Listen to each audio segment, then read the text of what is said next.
Hey, welcome back to the channel, your early morning Sunday show. Uh, Today, look at this. Isn't this just something else? I went to Brian's Cosmic Realm. I flew there in my mind, and Brian gives these out as souvenirs. Actually, it's Rock and Roll Hall of Fame cup. I was in Cleveland at the airport. They have a little Rock and Roll Hall of Fame museum that sells souvenirs at exorbitant prices.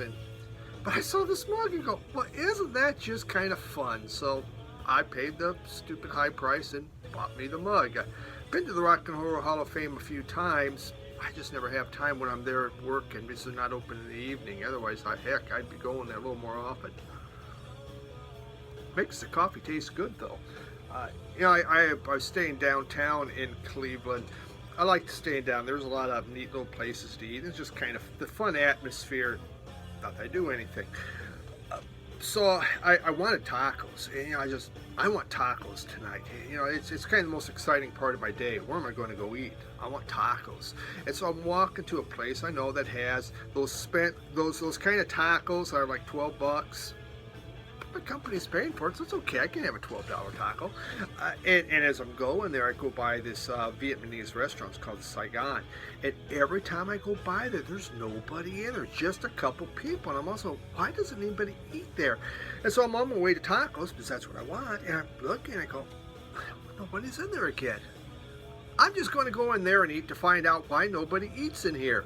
Now that really in retrospect doesn't make sense. There's a reason why nobody's eating in there, but I don't know what the reason is, so I want to find out. So I go in there. Now, I like Vietnamese food. Many years ago, I had, in the mid-'80s, I had a gal that worked for me. Phong was her name, and she went out and she started her own Vietnamese restaurant. And every time I would visit her, she never let me pay. No, you no pay. You no pay, Mr. Carlson. You no pay. And she'd give me free food, so I had a hard time going in there a lot because she would just give me the food for free, and I didn't like that. It was all spicy. It was good. So I went in there and I ordered it was chilies and green grass chicken or whatever. It was so bland. It was so boring. I guess, it's like the U.S. We have different areas of different types of food. Whatever part of Vietnam this food came from, it's the boring side of Vietnam. It's like, spice, no, can't have spice or anything. My God, I miss Phong's cooking. If you're in Minneapolis, I don't even know the name of the mall. God bless you, Phong. But that was awful. But you didn't come for that. You came to know what's playing in the background. We have Smoking Popes. Rob from Boston, Penix Rob, 1960. One of my comments, he mentioned the Smoking Popes. This is Born to Quit, and this came out in the mid-'90s, I believe, 1995. That's about as mid as you can get. Band out of Northwest Chicago, couple brothers. They're still playing. They broke up, but they're still playing. Just kind of a punk pop type band. Let's begin with, I received a gift from Brian from Black Beans and Rice on one of my videos. On one of his videos, he was showing some stuff he had that he was going to bring to sell. And he had a David Bowie Scary Monsters. And I said, hey, that's the one. I'm missing that one. And my local guy had it, and I was planning to go buy it from him. I says, yeah, I'm going to go get that this week. He goes, well, I'll just give this to you. And what? Really? I says, I'll buy it. He goes, no. I'm just going to send it to you. And he did. And so he sent me David Bowie's Scary Monsters. Brian, this is just, it's fantastic. I'm missing this one and Diamond Dogs in vinyl. So I was really excited to have it. And, this thing came out in 1980, and it was really, most will say, his last great album. And he took all the experiments that he did in 1970, wrapped them all up, put them in here, get a little bit of the post-punk type feel to it, and out came Scary Monsters. And so Brian, again, his channel is Black Beans and Rice. And I when he first started, he showed this album here, Orchestra Akanokan. And it's more Cuban. I loved it, and I went out and I bought it right away and just became a fan of Brian's channel because he showed Puerto Rican and Cuban music. and it's just stuff I like. And he also sent me this CD, and this is from the late aughts, Screaming Females Power Move. And so it's three females, kind of basically a punk. These guys, these ladies play with a lot of power. The vocalist could work on her vocals just a little bit, but I always enjoy hearing some great punk, and it's nice to see a three-piece female. So Brian, Black Beans and Rice, thank you so much. Let's get into what I have this week. I don't have anything I'm sorry, there is nothing that's going to say, holy cow, you got that? No, probably not. But we're going to begin with the Loons. These guys are out of La Mesa, California. They actually formed in 1995. I was on Bop Records, and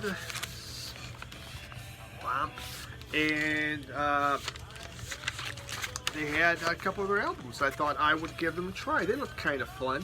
Their influences are Pretty Things. I would say the Seeds, probably like the Monks. It's more of that garage rock feel from the mid to the late 60s is what you're going to find in their music.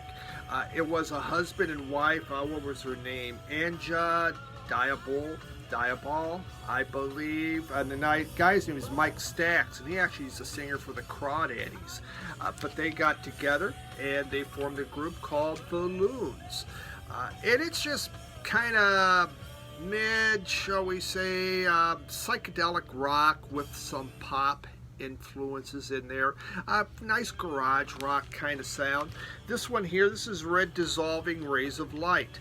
This one came out in 2010, and this was their third album. And I also got Inside Out Your Mind. Doesn't that look neat? Inside Out Your Mind. And this came out in 2015. And this one here they played with just pure vintage gear.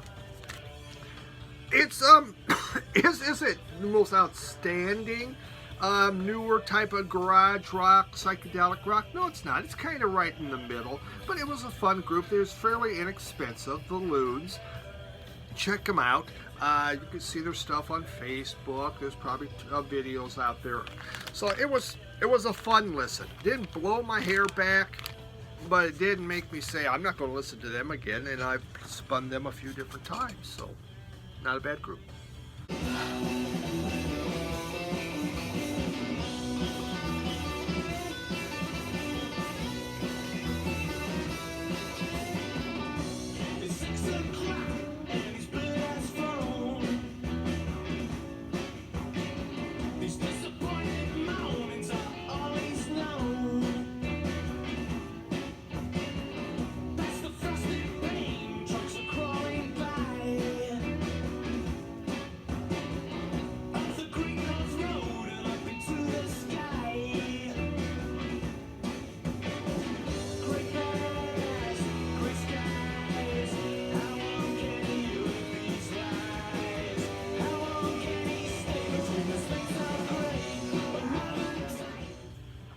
This next one, pretty excited about. I'm pretty excited about some music. Oh my God, there's something. Hey, it's big news. Steve's excited about music. Okay, this came out in 2016. Soul Sock Sega. Soul Sock Sega. By the way, if you're looking for Cat, he went outside. There's something out there that really has him interested. He's not coming back. It's 23 degrees, but something has his interest out there. All right, Soul Sock Sega, 2016 came out. This is music from Mauritius. I don't know. It's an island. It's off Madagascar in the Indian Ocean by Africa. It's music from between 1973 and 1979 that was produced off the island. It's based upon the music called Sega. Sega music, some will refer to as the blues of the Indian Ocean. So it was done by music made by slaves during the 17th to 19th century. And these slaves, Mauritius, again, was off of Africa, but the French had it. They made sugar plantations. What did they do? Let's go get some help. And so in came slavery and to work the sugar plantation. And so they created music that they called Sega. Well, like all of Africa, in the late 60s, 70s, R&B and soul and funk began to come in, and the kids were saying, this is really cool. So they began taking more of the traditional sounds, and they used that in there, put in some electric instruments, and away you went. So this album, it's a 2-record set.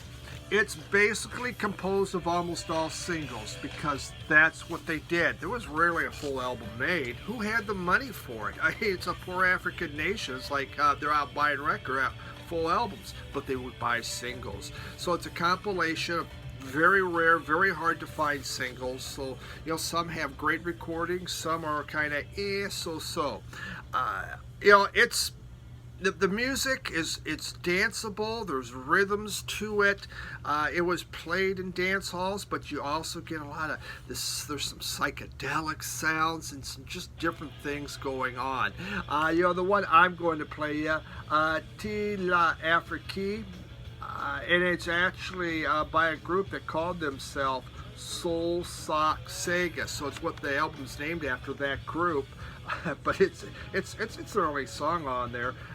It's really fun to listen to. It's really psychedelic, but they're different, and everything kind of changes. So there's a lot of different types of African music on here from the 70s, but a lot of different groups. You can see them there, and I'm sure that helps. Oh yeah, I know that group. Probably not, but this was fun. Again, just another thing of 70s African music that's incredible, and really excited to add to my collection.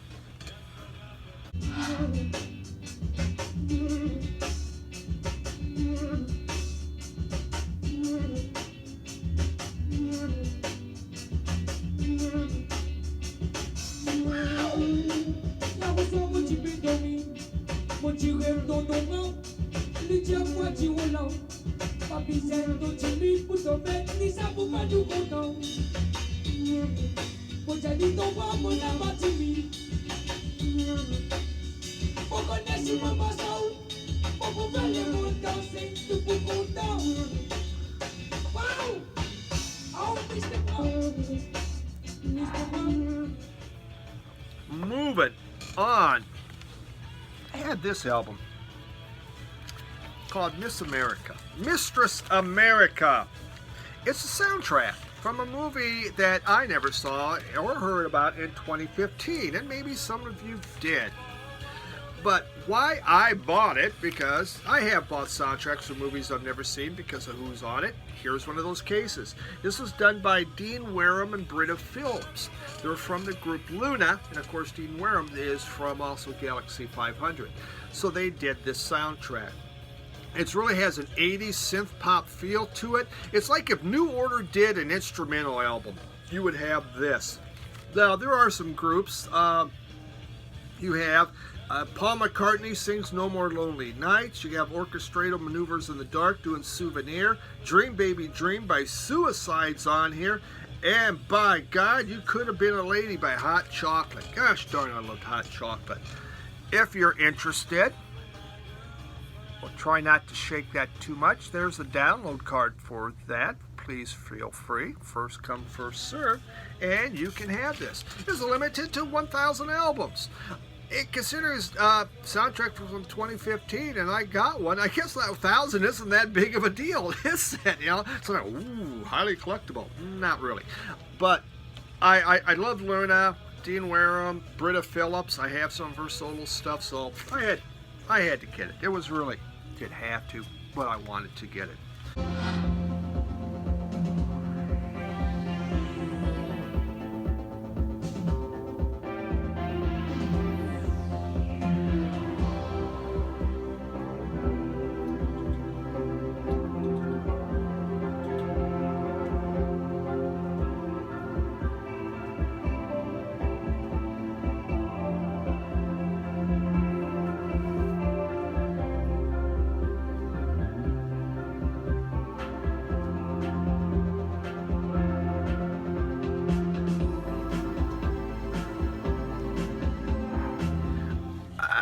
recently, this album's been on my want list for a long time. I finally found it at my local record store, Jim, Radio Wasteland. I'll shout him out because the guy, I love that guy.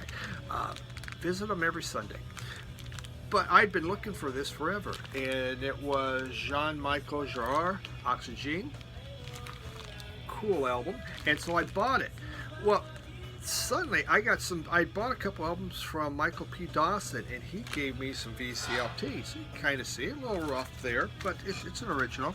But he sent me this beautiful, crisp, pristine repress that came out about 5 years ago. Sounds incredible. And suddenly there it was. I finally found that one, which, you know, they sold 15 million of them, and I couldn't find it anywhere, but you gotta look in the right spot, right? And then he sends me this, not knowing. And I was just delighted because this thing sounds incredible. So, Jean-Michel, he is born in 41, he's from France. And many people you can he's one of the pioneers, shall we say, of electronica, of new age, of ambient. He kind of really got this going. This album here he did in 1976, and I believe it was his third album, Oxygen, and he's done some other ones. And this has Oxygen. It's parts 1 to part 6. And I think he's done 2 other ones similar to it. But again, yeah, it was his third album. It sold 15 million copies. When it first came out, the critics didn't like it. Think about it, it's 1976. What's going on? Punk rock's happening.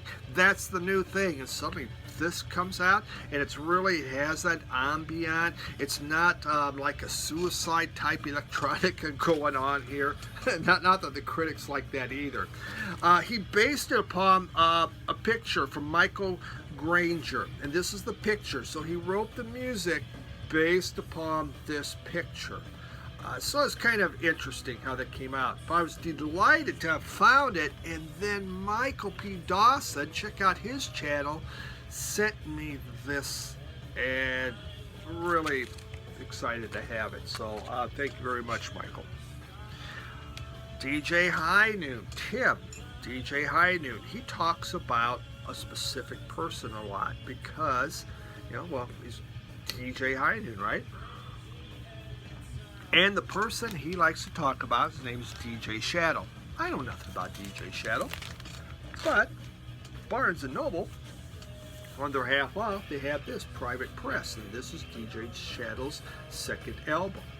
And DJ Shadow, his parents did not call him that. Their parents in 1972, they said, you're going to be called Joshua Dean Davis. Obviously, he liked DJ Shadow better later on.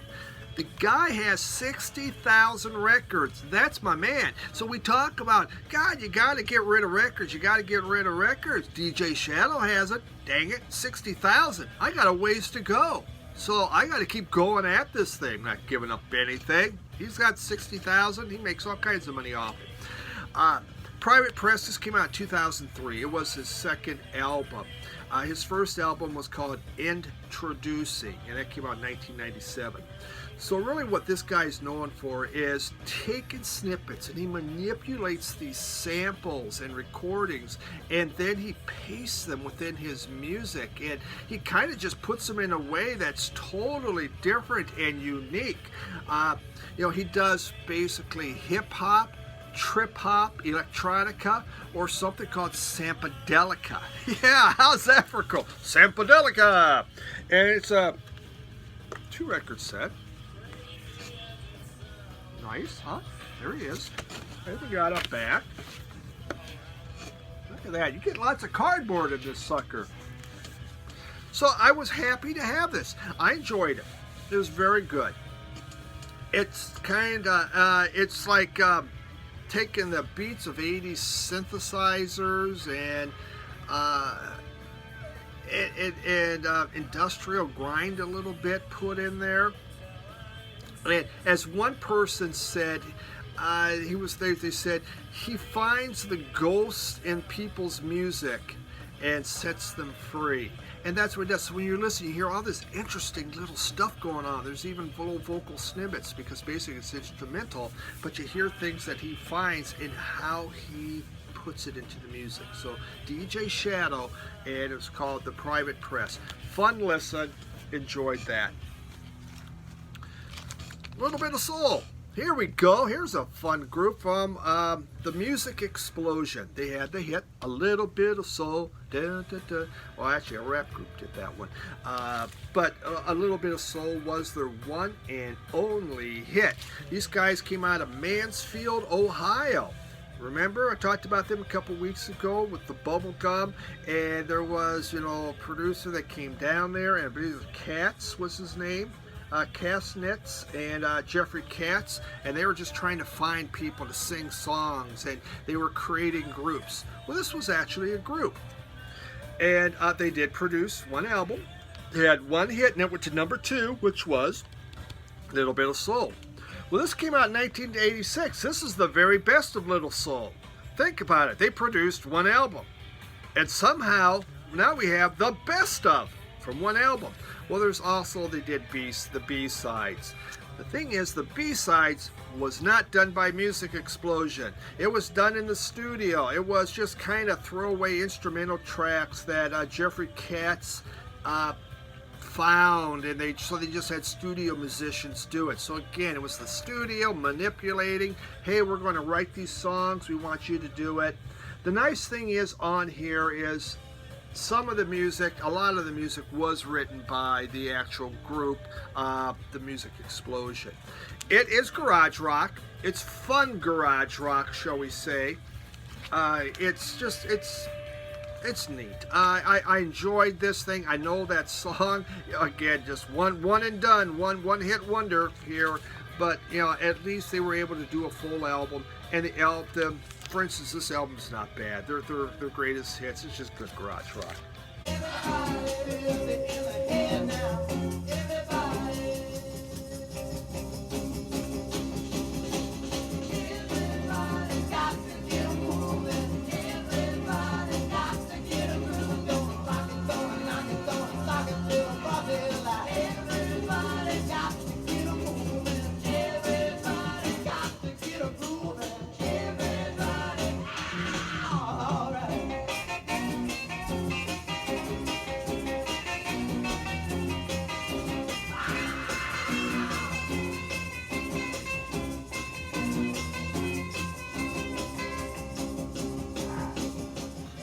Final one. Beethoven. Baguettes. I keep thinking baguettes. Beethoven's baguettes. But I know it's not said baguettes, but bagatelles. This is piano. So what this is, it is piano works. And he actually had 3 different major piano works. And he did this late in his life. He was born in 1776, died in 1848. This is his Opus 126. There's also Opus 51 in here, but he did it in 1825. He was dead by 19th century. So 1825. Just piano. It was said that he created some of these. He had gone to the opera, and when he came back, when he was done with the opera, he went and he redid all this music he wanted to pay tribute to the woman that went to the opera with him. That must not have been his wife. And so he did this. It's one of Für Elise. You know that one. Da da da da da da da da da da da da da da da da da. You think of Charlie Brown's Christmas, Schroeder sitting on the stage playing that classical song from that Für Elise. There's fun stuff for you, right? Just nice piano music, Deutsche Grammophon. Can't go wrong with that. Always enjoy Deutsche Grammophon stuff. So this was a fun pickup, nice and relaxing. Okay, we're done. That's it. I'm trying to be fast. Thank you so much for tuning in. Really do appreciate it. got through those albums, have a bunch more, went to a record show, got a I didn't go crazy, but I had some interesting things that we will show in some future episode. Who the hell knows when. Thanks so much. Well, stay tuned this week. Have some contest videos coming. Bye. Have a great day.